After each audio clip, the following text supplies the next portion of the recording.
We are going to begin our program tonight. Good evening, everyone. I'm Judy Salerno, President of the New York Academy of Medicine, and on behalf of our entire team and our co-hosts at the Commonwealth Fund, I'd like to welcome you to this very special evening.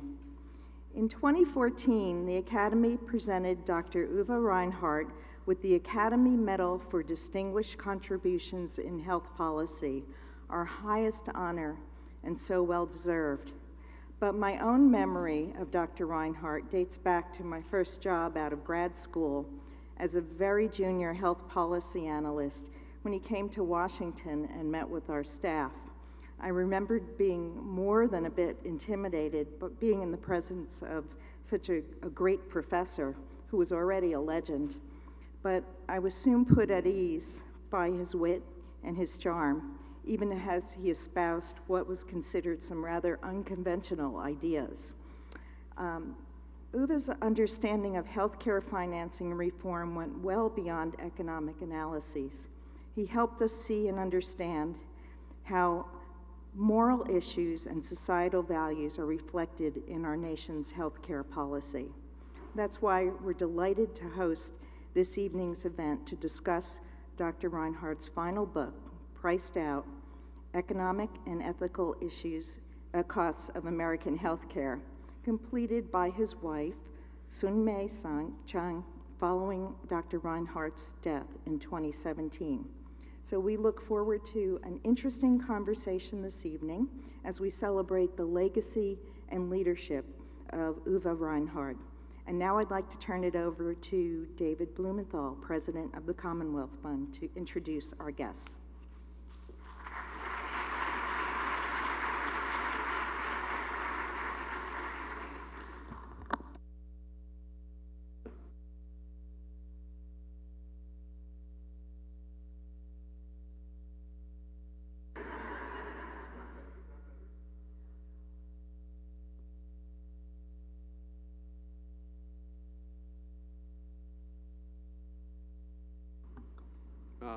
Turning it on.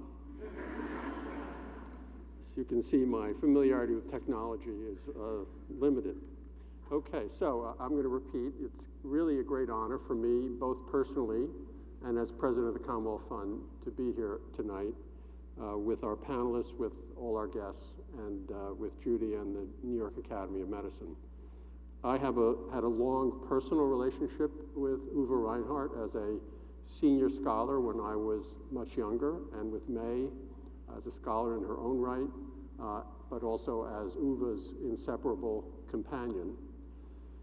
At the Commonwealth Fund, we especially valued Uwe's work because of our deep involvement in international comparative healthcare policy, and Uwe, by virtue of his birth and his travels, had a perspective on the U.S. healthcare system which was unique and incredibly valuable for that reason. He could speak with authority about how it could be done better in Germany and in Canada than it was done in his adopted country here in the United States.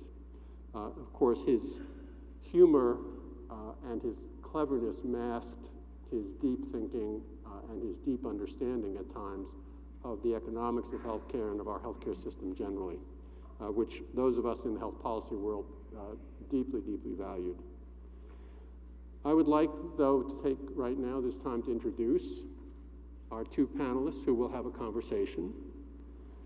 First, Tsung-Mei Cheng, May Reinhardt, who is a health policy analyst and researcher who at Princeton University with a special interest in the Taiwanese and Chinese healthcare systems, where she has had very significant influence both in studying them and in helping to shape the evolution of those systems.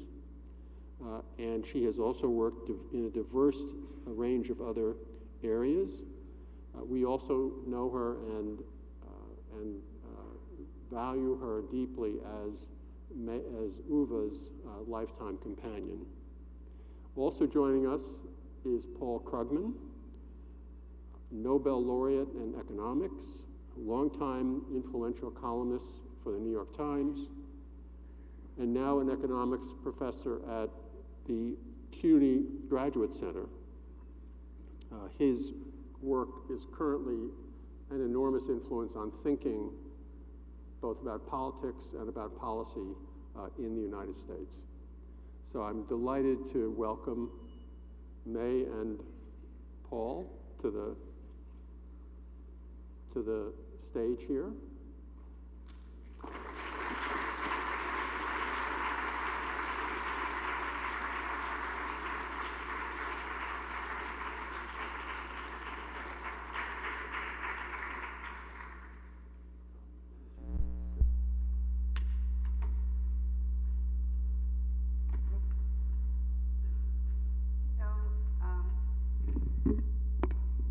Hello, everybody.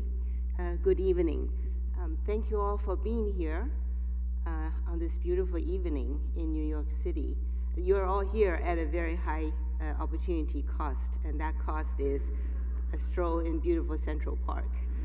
So I thank you, and I know Uwe thanks you too to be here. And Judy, thank you so much for the welcome. And David, for the kind introduction. I don't see you anymore. Where did you go? Oh, okay. And thank you both so much for organizing and hosting this event.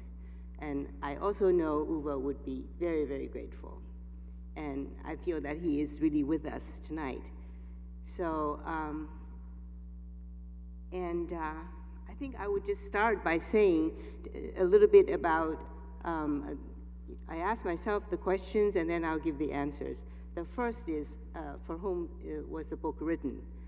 Well, the book was written really for the American public and for our policymakers, because Uwe had wanted to do a book like this for a very, very long time, and because it really is necessary to explain our national health policy, which is a bundle of confusion and contradictions. I'm sure all of you here have experienced all that. And he said that the US health system is so complex and often beyond human comprehension. These are his words. And so he wanted to write a book to dispel the confusion, the ignorance, the myth, and misinformation about our healthcare system. Because he thought that it is important that the American public and our policymakers learn as much about our health care system based on facts and evidence for the good of our democracy. So that's for whom. But then why did he really write the book? Because he wanted a book to also explain the very bizarre quirks in our healthcare system that are unique to the United States, because you don't see a lot of the things that we live day to day in most other countries. For example, who actually pays for our health care? Why is health care so expensive? Is Medicare unsustainable? Is a single-payer system un-American? And also whether from an international perspective, that we get adequate value for what we spend on healthcare. But I think there's a larger reason that he wanted to point out, which is, and I will quote him here now, even 20 years ago, it should have been clear that the collision of two powerful long-term trends in our economy would eventually drive the debate on US health policy to the impasse it reached in 2017. Now, he was referring to the Republican efforts to repeal and replace Obamacare. Indeed, some of us had predicted years ago. Now, what are these two ominous long-term trends which Uwe was so worried about that is making American healthcare ever more expensive and unaffordable to more and more Americans? There are two. The first is the rapid growth in the cost of American healthcare in the face of the growing inequality in the distribution of income and wealth in our country. And I quote him here, "Over time, these two trends have combined to price a growing number of American families out of the high quality or at least luxurious American healthcare that families in the higher strata of the nation's income distribution would like for themselves. We have now reached a pass where bestowing on a low-income American even standard medical procedures such as a coronary bypass or a hip replacement is the financial equivalent of bestowing on a poor person a fully loaded Mercedes-Benz. And Uwe was right about these two ominous trends. And maybe I just take a minute to give you some real numbers on the high healthcare costs, the uninsured, the inequality in America today. I mean, in terms of GDP spending, we spend 17% of GDP, when in the OECD countries, the average spending is 8.8%. And rich countries like Germany, France, Switzerland, Canada, they spend between 11 and 12%, but more like 11%. But all of these other countries have universal health care, but in America, we have 8.5% of our population without health insurance today, and that is 2 million more Americans going without health insurance in 2018 from 2017. And this number really threw me. Per capita health spending in the United States in 2018, according to OECD, is $10,586, when the OECD average is just below $4,000, and in single-payer Taiwan, it's $3,000, okay? And of course, you know, given the medium income household in America, 45% of that household's money goes to pay for the cost of health care. And then we also have data from the CMS, from the Congressional Budget Office, that tells us that healthcare spending for the coming 10 years want to be much higher, 5.5% relative to our GDP growth, which the CBO puts it at 1.8 between now and 2028. And then I think Paul is an expert on this. The inequality in our country is growing. We're the most unequal country among all OECD countries. Our Gini index is about the same as China's. The CIA puts our Gini coefficient at 0.7 and then puts China's at 0.465. So it's the same. Then Uwe also, he was getting increasingly frustrated about a troubling fact in the debate on health reform in America, which he wanted to get it out into the open for public scrutiny and discussion. And that troubling fact is that the debate on health reform in the US is conducted in the jargon of economics and constitutional federal-state relations. But it is not really about economics and the Constitution at all. Instead, at the heart of the debate is a long simmering argument over this question on distributive social ethics. And that is, to what extent should the better off members of society be made to be their poorer and sicker brothers and sisters keepers in healthcare? Uwe asked this question everywhere he goes, and in the book, over and over. So now I give you what I guess is an immediate reason why he wrote the book. It's just a guess. It was, he calls it the drama that played out within the Republican Party in 2017 that excited Uwe, because he loved theater and drama.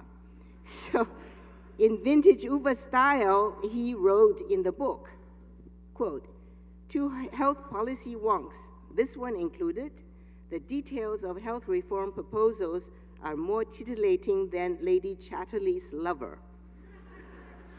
So, and then Uwe got serious and continued, although the details of the various ill-fated health reform proposals fiercely debated within the Republican ranks in the summer of 2017 are moved at this point, these details convey the general thrust of the debate, and in particular, the ethical vision baked into them, the ethical vision.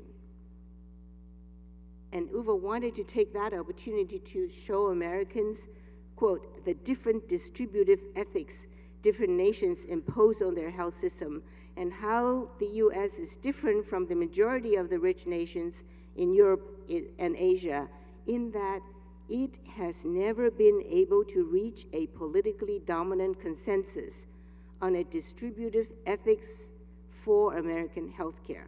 And therefore, we have all the ills of our healthcare system, which you are all very familiar with.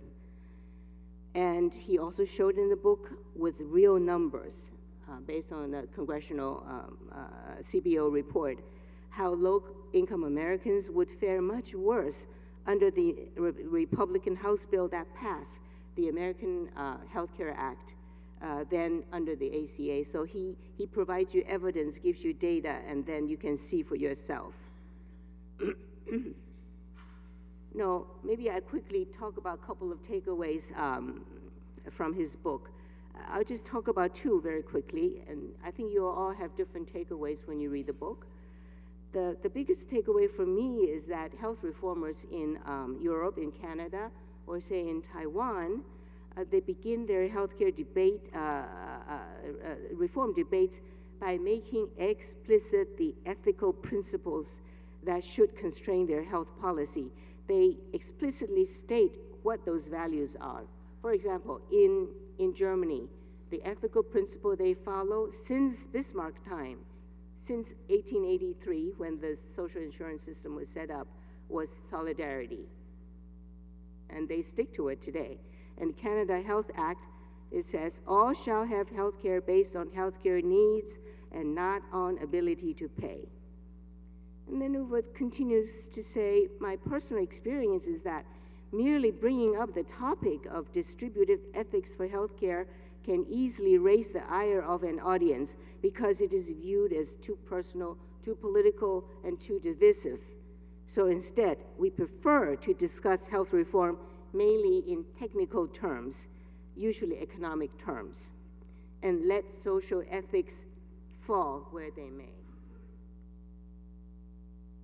Now, one might ask, why Uwe's repeated emphasis on social ethics in healthcare? And the very simple and straightforward answer is because people's lives depend on it. And he said this on an NPR Fresh Air interview with Terry Gross, quote, I grew up in a tool shed, and I know how good it was when we were paupers. My family, we had health insurance like everyone else. In Germany, I've never forgotten that. And I would like American people to have what I had and my mother had as a kid. So that is why I care. He went hungry and no hot water, no electricity where they lived for 11 years after the war, but health care they had, and so he lived. Otherwise, there may not have been a Uwe Reinhardt in this world after a certain young age. And the second biggest takeaway is that, and then I'll close. In Uwe's words, the issue of universal coverage is not a matter of economics. Little more than 1% of GDP assigned to healthcare could cover all. It is a matter of soul, our soul. And I'll just give you a quick example of America's soul and how easily, technically, money could be found to cover all the uninsured. And this is in the book, quote, employed Americans, especially high-income employees, who may have misgivings over the federal subsidies paid low-income Americans under Obamacare may be surprised to learn that the federal subsidies they're given through the tax preference granted employment-based health insurance are estimated to be closer to $300 billion. That subsidy is about 2.5 to 3 times the total subsidies paid to low-income Americans under Obamacare, which in 2016 cost the federal government only $110 billion and the states basically nothing. To economists, there is something comical about Americans wringing their hands over the nation's entitlement spending, all the while having their paws so squarely in the public trough. That's it. Thank you so much.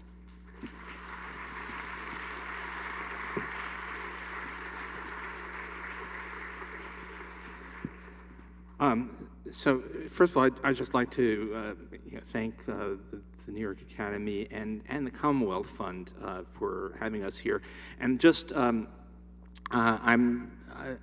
actually want to give a special shout out to Commonwealth Fund, because if you're, the thing about healthcare, thing that I actually teach about now is it's a remarkable story where advanced countries, wealthy countries, who all are basically equivalently productive, equivalently competent, we all have the same technology, but have made hugely different choices about healthcare systems, and the prime resource for understanding those different systems, comparing them, is actually Commonwealth Fund. I don't know how I would be able to work on this subject at all without you guys, so thank you so much for all of that. The other, kind of relatedly, Uwe and I were colleagues for 15 years at Princeton, and but I really began to lean on him about 2005, which is when, in my other job, I started writing about healthcare. And I always told people, I'm not a real healthcare economist. I just play one on the op-ed page. And and I was constantly running stuff by Uwe to make sure I wasn't saying too many stupid things. So it was really having one of the world's greatest healthcare economists, just down the hall was very important to me. Now, this book. Even though, God knows, we've had an enormous amount of discussion of healthcare, an enormous amount of legislative action and so on over the years. Nonetheless, Uwe managed in his final work to go heavily after two issues that have been really under-discussed. And the first part of the book is really, if you like, a quick summary, a quick definition. The first part is basically how can U.S. healthcare be so expensive? And Uwe's, his most cited academic work was on that question, where he concluded basically, we don't actually get more healthcare, we just pay more for it. And so that's a very, very important thing, and maybe we can come back. I'm not sure I want to say too much about that, except to say that is, if we get another round of major healthcare reform, the thing that sort of nobody wants to talk about is how are we going to deal with that? In the end, the question of how much we're paying for medical services is going to be critical, and the unspoken consequence of any ultimately successful really big health reform is going to be there's going to be a squeeze on some of the excess profits, excess payments that are being made. But the second part, which is really different, and May has already hit on this, is about the ethical aspect. And as Uwe says, as May said just now, we tend to not want to talk about that. But the first step, really, in healthcare policy is a choice of values. What is your view about how much, to what extent should your income, your socioeconomic status determine your access to healthcare? There's the one consistent position is that it shouldn't matter, that healthcare is essential healthcare, and then there's the question of what is essential, but that the really important stuff should be a right, everybody should get it, and we should have solidarity on healthcare.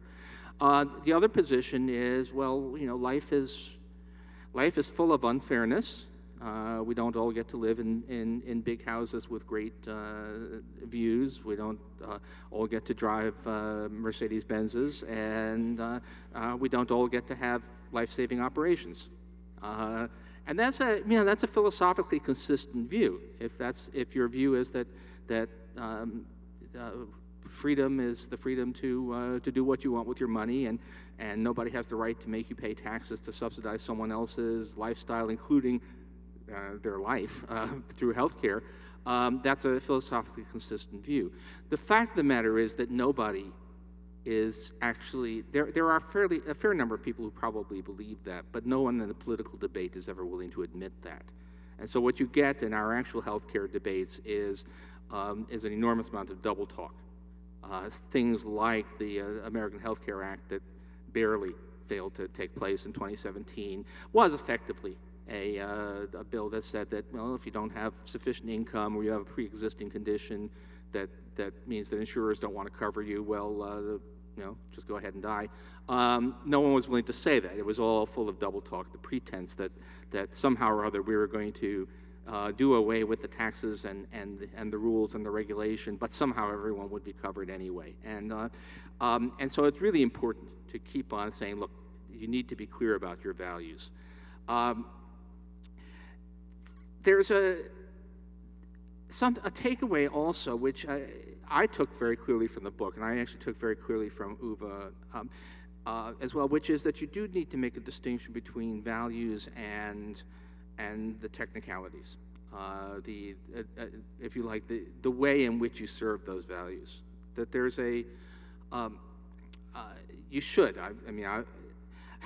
The morality, you can't really argue. You either do or you don't believe that everybody should have essential health care. But having reached the decision that everyone should, then there's the question of how do you make that happen?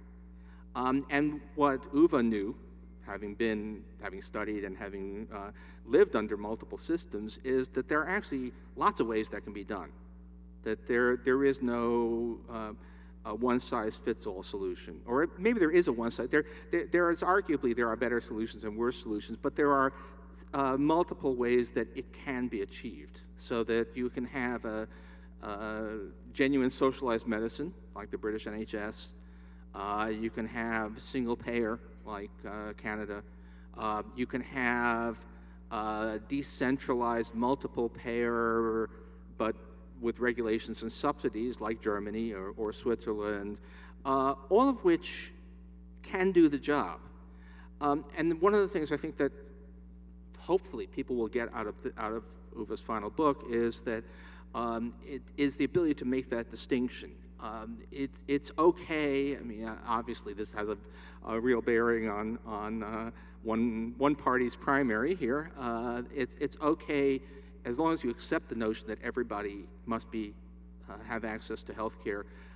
It's okay to disagree about whether that has to take the particular form.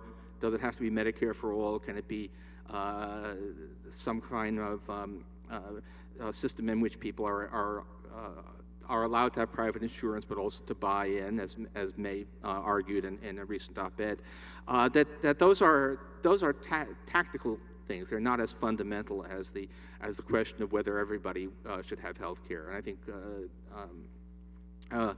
I'm pretty sure, and we know from Uwe, not just from writing but from actual actions, that he was willing to contemplate different things. So I'm not sure if people are aware, but that Uwe and May played a critical role in the setup of Taiwan's healthcare system, which is straight single payer, and that was clearly, I think that's revealed preference. We see that given the choice, you and Uwe would go for that kind of system, but we start in the U.S. with a lot of baggage.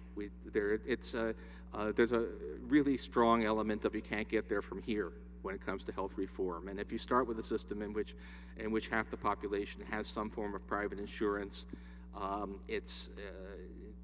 it's not so easy, and maybe not necessary, at least to demand that you go all the way to single payer, certainly right away.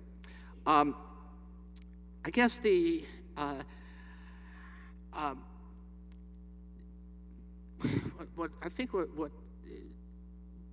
what you got from Uwe, I mean, I think the thing that is really so hard to do is to simultaneously maintain the appropriate level of outrage, because the U.S. healthcare system is an inhumane horror, and at the same time open-mindedness about how you're going to try and fix it. And maybe that spirit of rationality can prevail. I don't know. We're going to see. I mean, I expect to be citing Uwe a lot as we get into the thick of the upcoming election. But we'll see where we go on that. Actually, I'm going to ask May a question, but we do want at some point. How are we doing here? We can. I think we want audience questions in a little while, but what did Uwe concluded the book with a kind of impish proposal, where he said that people should be allowed to choose at the age of 26 whether to be under basically a highly regulated system with, or be in a free-for-all where insurers were allowed to discriminate based on pre-existing conditions, but the choice would be irreversible. Do you have a view on that? I mean, I have a view on it, but I'd like to hear your.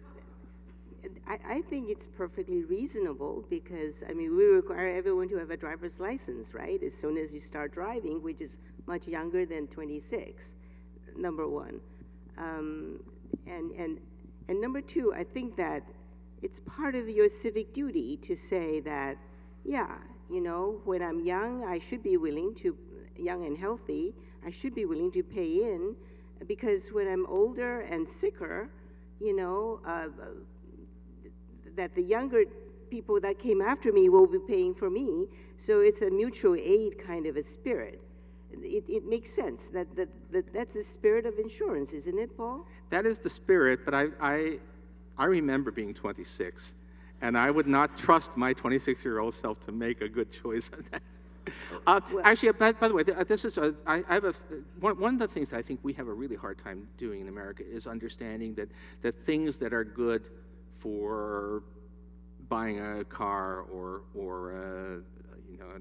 a breakfast cereal or something are not necessarily good for buying health care. That choice is not necessarily a good thing. Actually, let me break that first.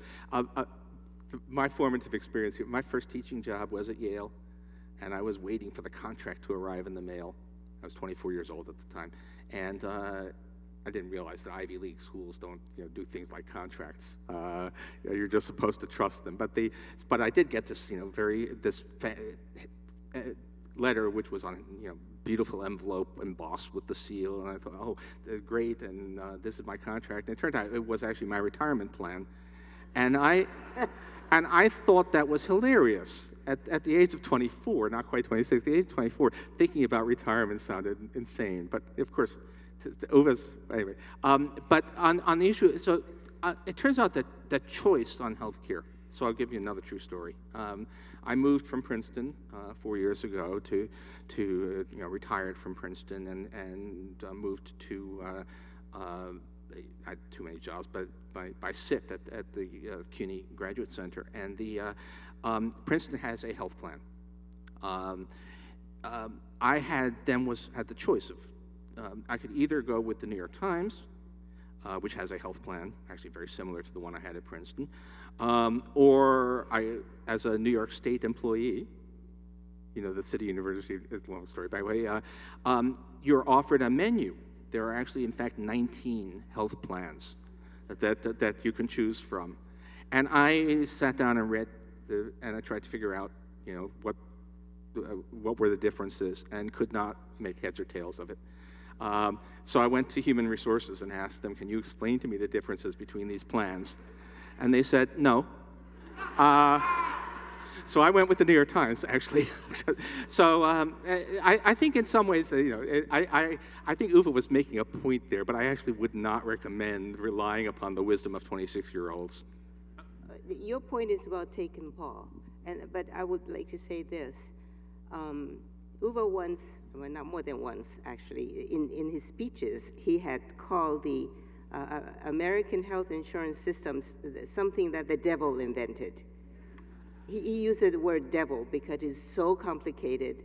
And then because we don't, unlike all other countries with universal health coverage, that have a uniform national benefit package, so you know what you're getting once you sign up. The trouble here is that you can study all you want, but you can really not compare the health plans easily at all, if you can at all. So you just heard the example. So I think that, our private health insurance, the commercial health insurance, needs some kind of, major reform to say that we'll use all this common nomenclature, call an apple, and not you call it this, I call it that, so that people can understand. So yes, to make informed choice, you need information on cost and on quality, both of which we are woefully lacking at this stage. Yes, I think Uwe was more making a point there. Yeah, I think he was making a point. And by the way, let me say that I'll go a bit further. I don't even think giving people good information on quality and so on, I'm not sure that we're individuals are, I was about to say individual consumers, but I actually hate the notion of calling people getting healthcare consumers, because that's really not, it's not like consuming stuff. No. And even with the information, even, give me a detailed description of what's covered, most of us can't make heads or tails of it. Most of us, medicine is technical, it's difficult, and it's, so there's, so, and the U.S. system, we certainly should have much more transparency. But even if we did, the trouble is, even with full transparency, normal human beings, and a healthcare system should be designed to be something that normal human beings can navigate, can't actually make use of that information. It's true. I mean, somehow we need to overcome this major roadblock to use the healthcare system intelligently. There's a thing called information asymmetry. What the medical doctors, hospitals tell us that we have a hard time making sense of. But still, I think that certain quality metrics, such as hospital-acquired infection rates, these are useful things, and they're, you just give numbers. This hospital infection rate is higher, and then so you want to look further into it. So I think, some of that is useful. I mean, in Taiwan's health system, for example, they have close to 200 indicators that gives you idea of quality, and if you are willing to spend the time, you get a sense. Yeah. By the way, May and I do this less now, but if you drive down Route 1 near Princeton, which is unfortunately something you do spend an awful lot of time doing down there, there are many billboards from hospitals saying, go to our hospital for our operation, we do the best. If you think about it, that's horrible. People are not, medical treatment is not something that people should be evaluating on the basis of who has the best looking billboard. You're talking about billboards. I just want to say, I'm going to throw this out in terms of drug advertising, right? We hear about, ask your doctor about this new drug, it'll do X, Y, and Z. But do you know that the United States is one of 2 countries in the world that allow direct-to-consumer advertising? The other country being New Zealand. No other country allows that. Well, this has been a terrific conversation. I could happily listen to it for hours more, but we want to make sure that I am height disadvantaged, as you can see. For once in my life, I'm feeling having an advantage in not being that tall. Believe it or not, this is a common problem that I face. So my apologies for those who couldn't hear me. I will repeat what I was saying, which is that I would gladly listen to May and Paul talk for hours more, but we do want to involve you in the audience in this conversation. Before I open it up, and there are microphones in the aisles, so if you have a question, I would encourage you to line up there to ask your question, and please identify yourself when you ask it. And we have about a half an hour for questions. At 7:15, when we end the formal event, May will be available to sign books outside. I suspect that there's a desk outside with books if you would like her to sign a book for you. So anybody interested in asking any questions of our distinguished panelists here? Yes, sir. Yes, my name is David. I am a retired New York City school teacher whose 23-year-old self made a decision about what health care I wanted, and I happened to make, I believe, a reasonably good decision for myself and my family. My problem is candidates who are saying that I shouldn't be able to continue to make that choice as to what coverage I want. And how do we square that with going forward with allowing those who want Medicare for all to get it, and those of us who are satisfied with what we have get to keep what we have, because quite frankly, New York City is not going to give me any extra money in my pension to make up for what's not being paid for in health care. Yep. There's no way they're going to compensate me on that. Thank you. Any response? This is the freedom of choice question. No, I think, so I'm going to give a longer answer than probably, there are some things that you can't have freedom of choice. You can't, in the end, you can't say that people can choose to not be insured because everybody has to be in the risk pool. You have to be paying into the system when you're healthy because someday you might be sick, and you can't have a opt-in later on. But I think May and I are actually on the same page in preferring something where private insurance can continue to exist, where there's a buy-in, and there's I think it's Medicare for America.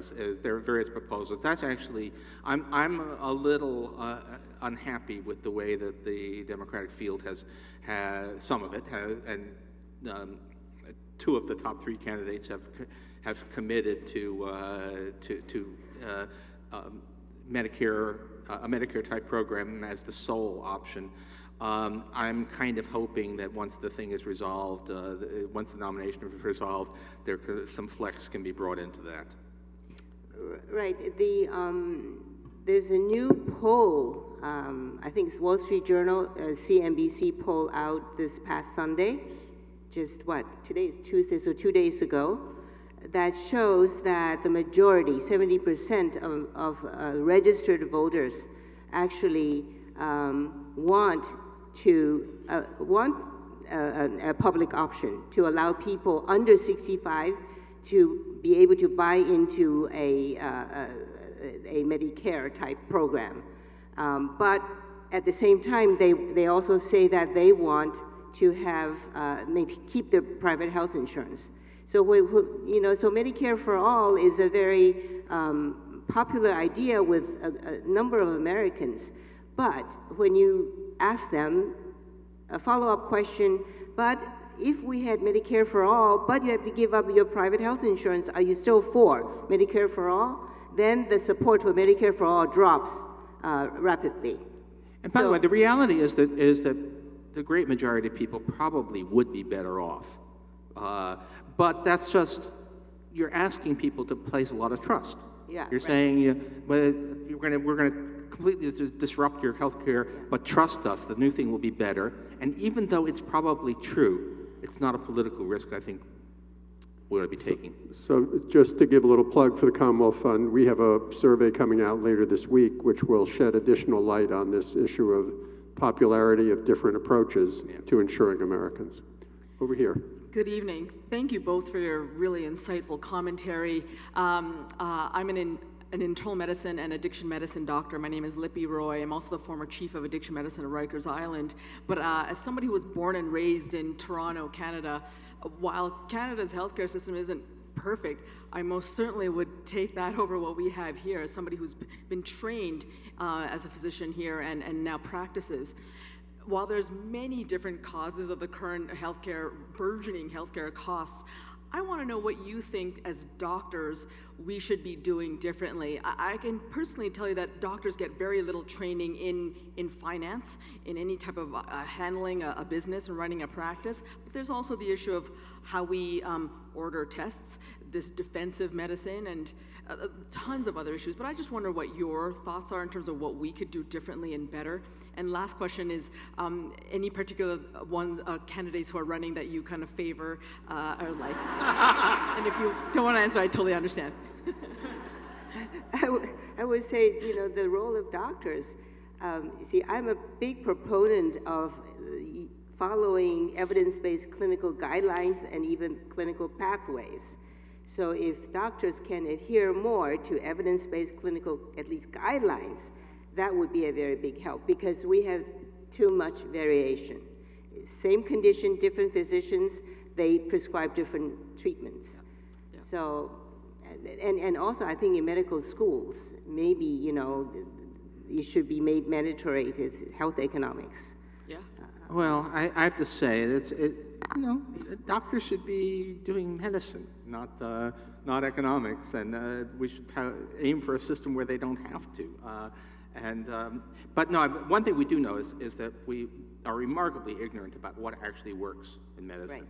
And that's something where doctors really should be demanding that we have much more evidence-based treatment. Right. I like to, yes, follow up on your point. I once saw a chart by a British health economist, of the healthcare services that doctors deliver. 49% of it is of unknown value. In other words, half of the time doctors do things but not really know what kind of results you'll get. Thank you both. Dr. John Wenberg once characterized medicine as islands of rationality in a sea of ignorance. Yes, sir. My name is Dr. Sussman. I'm a retired pediatrician. I started in practice in 1973, and without going into details, you can well imagine the changes I've seen in healthcare delivery since that time.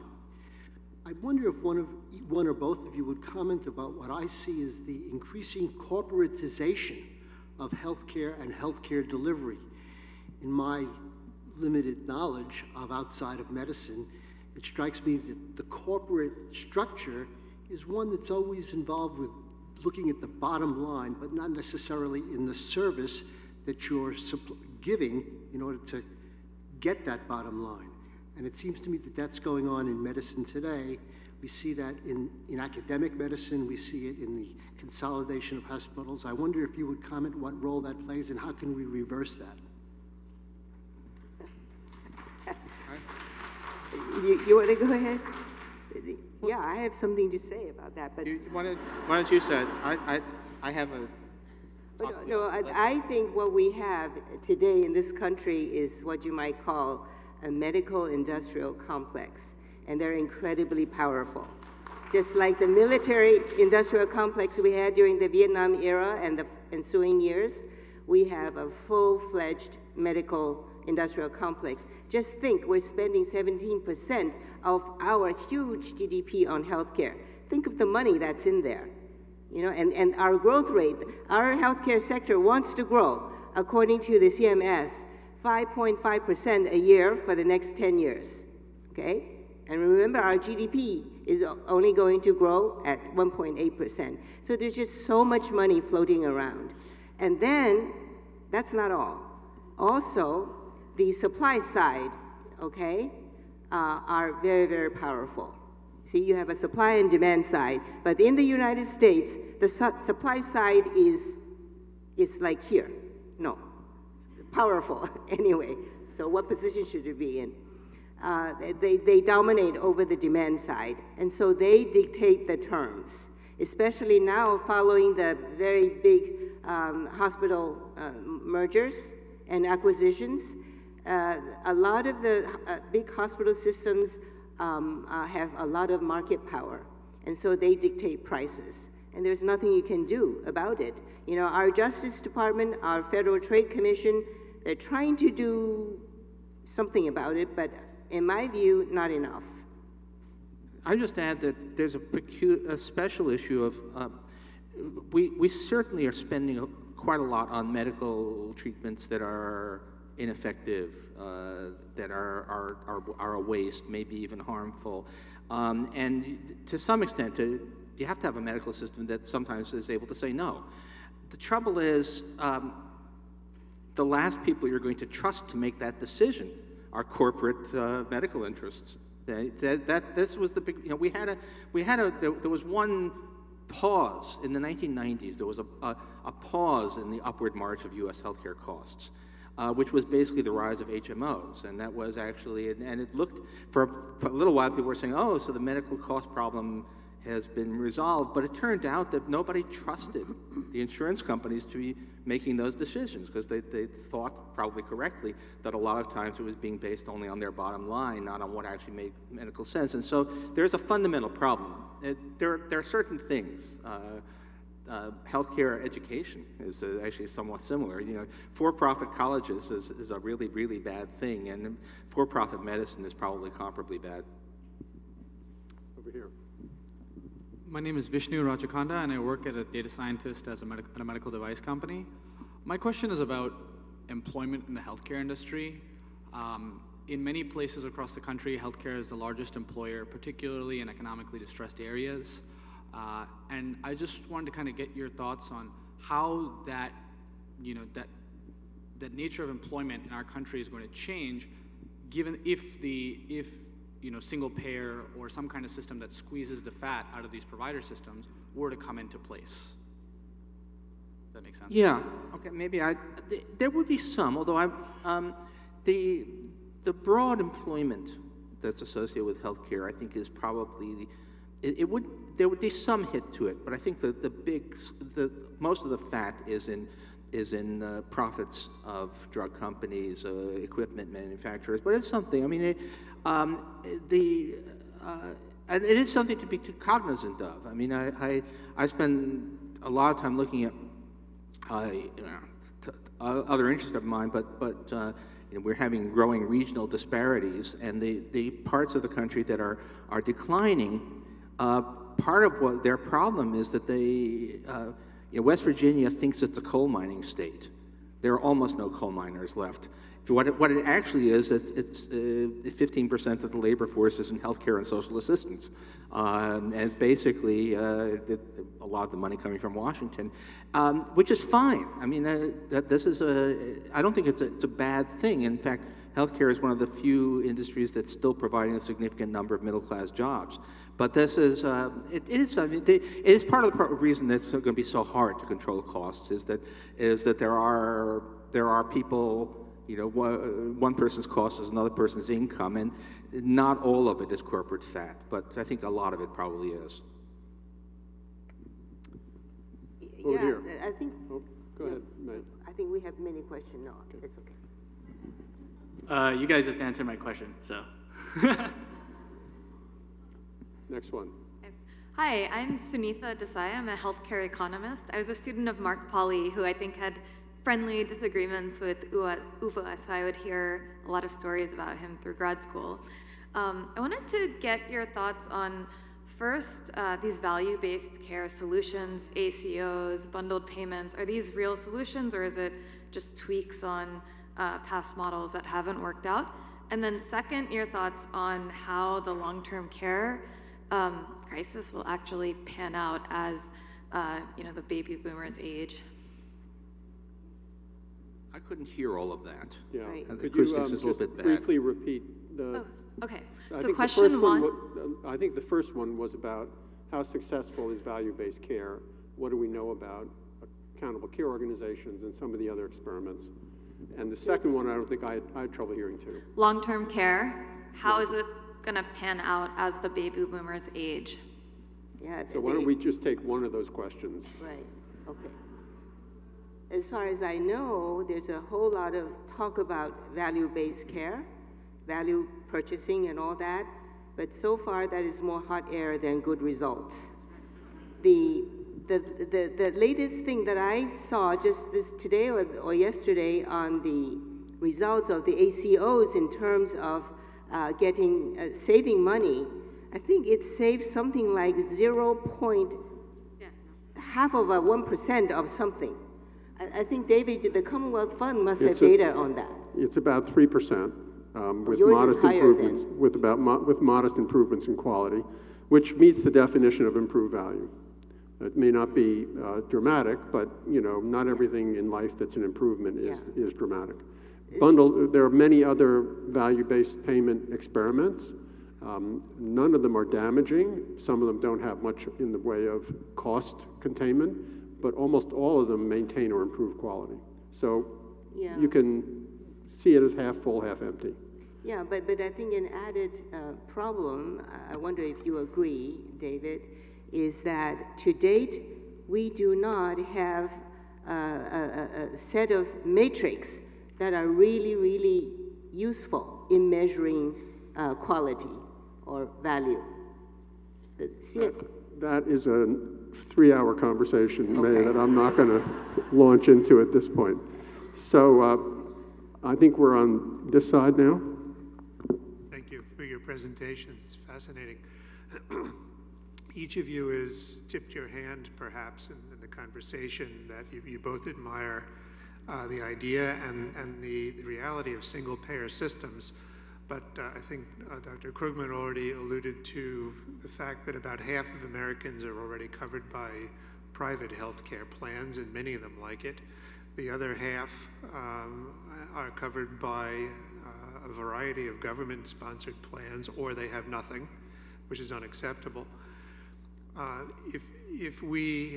share your admiration for a single-payer plan, but I'm skeptical in the current environment that we can flip a switch, as some of our presidential candidates would suggest, and just go over tomorrow to a single-payer plan. Others have suggested that we should admire Medicare for everybody who wants it. So my question to each of you, specifically as economists, is it feasible from an economic perspective, economic model, to offer Medicare for those who want it, or a public option, or whatever title we want, while maintaining the private healthcare system for those who want it? And then probably over time, if the public option, Medicare for those who want it, is successful and admirable and safe and cost less, it will thrive while the private market shrinks to a point where it's no longer economically viable, and then it will die, and we will have achieved Medicare for all. Yeah, I mean, what? Yeah, that I think is what both May and I support. That there's no problem with creating, just have actuarially fair value on a public option for buy-in to a Medicare type program, and probably, we don't know this for sure, maybe the private insurers will find a way to actually add value to the system, which they don't do now, but they might in the future, and maybe they can successfully compete. But my guess is actually be a little bit like my experience when moving to New York, which is that a lot of people would actually just go for the public option just because it's the salient thing, if it's good enough. But that is probably the way to do it.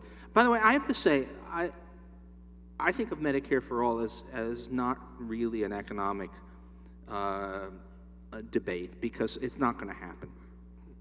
It doesn't matter, we could have President Sanders, President Warren, and a Democratic Senate majority, and there still won't be the votes for Medicare for all. That's the actual health reform, even under the most optimistic scenario, is going to be much more incremental than that. I think that a public option is the way to go, not just a good way to go, but really the way to go, because you're really allowing for the market mechanism to work here. You have a public option, and that sets up competition with the private health insurers, right? So now the public option, sure, it can use its pseudo or monopolistic power to negotiate better prices. And then, this will in turn cause the private insurers to look at their own prices in order to be competitive with the public option. And so overall, then there'll be savings, across the board for the whole healthcare system. And then with the savings for the government, you know, number one, it means less money needed to give out as subsidies to low-income Americans to buy health insurance. Or you can, with the savings in the money, you can use it to cover more Americans, maybe raise the income, the income threshold to 500% poverty level. Current cutoff is 400%, but you say we cover people up to 500% poverty, right? And then for the private insurers side, well, you can say if they're not charging employers that much money because the premiums are now lower, then employers will have more money to pay their employees. Because after all, the health insurance premiums that employers now pay on behalf of their employees are really employees' money that they just didn't give it to the employee, they took it out. See, most employees don't know this. They think their company is being good to them, but no. This could translate into higher take-home pay. So I think it's good all around. And administratively, it'll just, you know, so much cheaper to administer because there'll be no marketing, no profits, you know, for the public option. So it just makes sense. I have a piece in the Wall Street Journal that came out in July that talks about this, the advantages. But then it's all over. You can read it anywhere about the advantages of a public option. Thank you both. Over here. I want to thank you for commenting on how crazy and complicated our healthcare system is. It seems to me like we almost have 50 different healthcare systems in the United States as opposed to a single one. I think you explained that when you say when New Jersey was different than New York. How do you feel we're going to handle that going forward where so many states have so many different ways in which they handle? And there's a lot more subtleties than most people realize when you work in different states. Oh, maybe I can. It's a perennial conservative proposal that you should allow, you know, insurance, health insurance to be sold across state lines. And it's a deeply disingenuous proposal because what that would actually do is it would eliminate the ability of states to impose higher standards because everybody would end up with you know, poor quality health insurance sold out of Utah or something, and it would be really destructive to states like New York or New Jersey that were trying to impose some kind of community rating and even before Obamacare. In the end, yeah, it's a little bit crazy that particularly given the way that Obamacare was unrolled, that it's so much of it is still discretionary at the state level, particularly that Supreme Court decision that said that Medicaid expansion is optional, which is you would have thought, well, what kind of government would turn down free health care for its most vulnerable citizens? And the answer is basically every government with a Republican legislature, at least initially. Right. Right. But it's also let me say that in a peculiar way we learn something useful from these state variations, which is people don't realize, I think, people look at aggregate national results, and they don't realize actually how much success even the Affordable Care Act, for all its imperfections, how successful it has been in states that wanted to make it work. You know, people, there's still, there was a 60% reduction in uninsurance in California under the ACA. So it's not we would like to have been 100%, but it got more than half the way there. Big improvements in the state of healthcare here in New York. And one of those funny things, you know, we talk a lot about international comparisons. The U.S., not only do we pay more, but we also die more. U.S. life expectancy is, you know, way below that. But that's not true of New York State. It's not true of California, both of which have life expectancies that are right up there with the countries of Northern Europe. So states that try to make healthcare work even under the current system can make it work surprisingly well. Another plug for the Commonwealth Fund. Our state data center will tell you everything you want to know about different healthcare performance in different states. I think we're on this side now. Hi, I'm Bonnie Sturm, and I'm a nursing professor at Seton Hall University. I'm here with some of my PhD students. I teach a class in ethics and healthcare. And my question today, I'm interested in, I've read the book, and there's a part in it that speaks, I believe it's called reference pricing. And it's a very interesting ethical issue that's raised there that has to do with if you have, for instance, a drug and you have to give the least expensive drug, but it's not necessarily the best drug for the given person, but their insurance isn't going to pay for the more expensive drug. And then there's a further discussion about how hospitals might even be rated in that kind of a way. So I'm interested in what you might say about that, because the quality of the care that's delivered is not equal in that situation, even though it may appear that both people have insurance. I think, what you said, it can be a concern, but doesn't have to be a concern over quality, because the drug that you select to pay for, it should meet two criteria: clinical effectiveness and cost effectiveness. You don't just go for cost effectiveness because it may not be the same clinical effectiveness. See, that is the case in Germany. They look at both effectiveness. So it's it's comparative effectiveness. Okay. Yes. So then in Germany, for example, you say there are, I don't know, 50 drugs that treat high blood pressure. So the German sickness funds will pick one that really is very efficacious, but at a very reasonable price. That's what they'll pay for, knowing that there are cheaper ones, but that may not perform as well. So the German insurance will pay for the one that has both clinical and cost effectiveness. And so, but then if the patient say, but I want something that I don't know, that twinkles when you open the bottle, and it costs more dollars or euros, you pay the difference.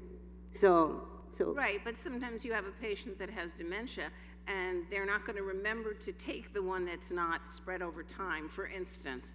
So that kind of flexibility to choose the drug that's best for the individual, and I would hope that it would indeed be that the physician would have, or the nurse would have the opportunity to choose the best drug for that individual's stability. Well, I think, there's always, money is not infinite, but money isn't the only thing that matters. And look, some people, the NHS in Britain it's very interesting because they have a budget, and they rank things by ranks things by quality adjusted life years associated with different treatments, and basically they march down the list until the money is exhausted, which can sound kind of brutal, but in fact, how else can you do it? I mean, at least in the end, the decisions about what is going to be done, what is going to be paid for, are made by medical professionals in the interests of the patients, and we could learn a lot from doing that. Yes. Okay, we have one more question. Oh, dear. My name is Oliver Fine. I'm a general internist who still sees patients, but I'm also the local chapter chair for Physicians for a National Health Program. And I have to say, panelists, I'm a little bit discouraged at the value and importance that you've placed on political feasibility. I think it's important for people to stand up ethically for what they think will really make a difference. And for-profit private health insurance, I think, will totally try to destroy the public option. How will you save money? Give me a sense when you have a multi-payer system, frankly, that just will, in fact, destroy the public system. Yeah, I guess the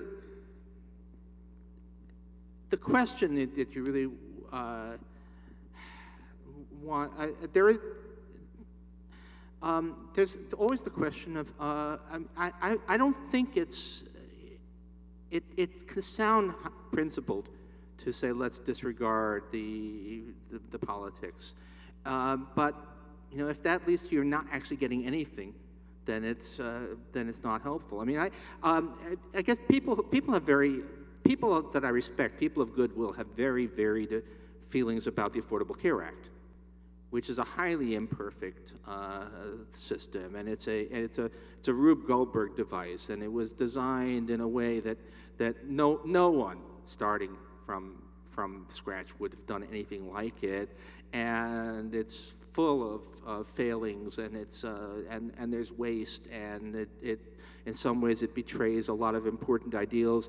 And it got 20 million people healthcare coverage who would not have had it otherwise, and it was in fact the maximum thing that could have been passed in 2010.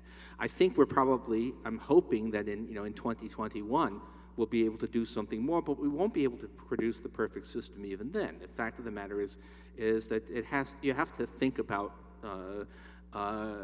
political realities. So I mean, I would go for national. I mean, May and Uwe had the chance to basically start from scratch and did go for national health insurance, and that's the way I would go in a minute. But it's not actually on the table, and so you have to ask what can we do? The perfect is the enemy of the good is old cliche, but it happens to be true here.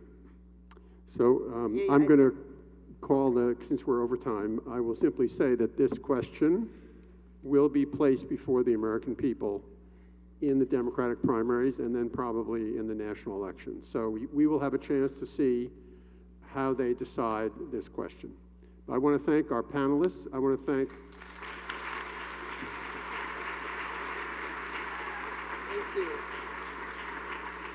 and I want to Thank you so much.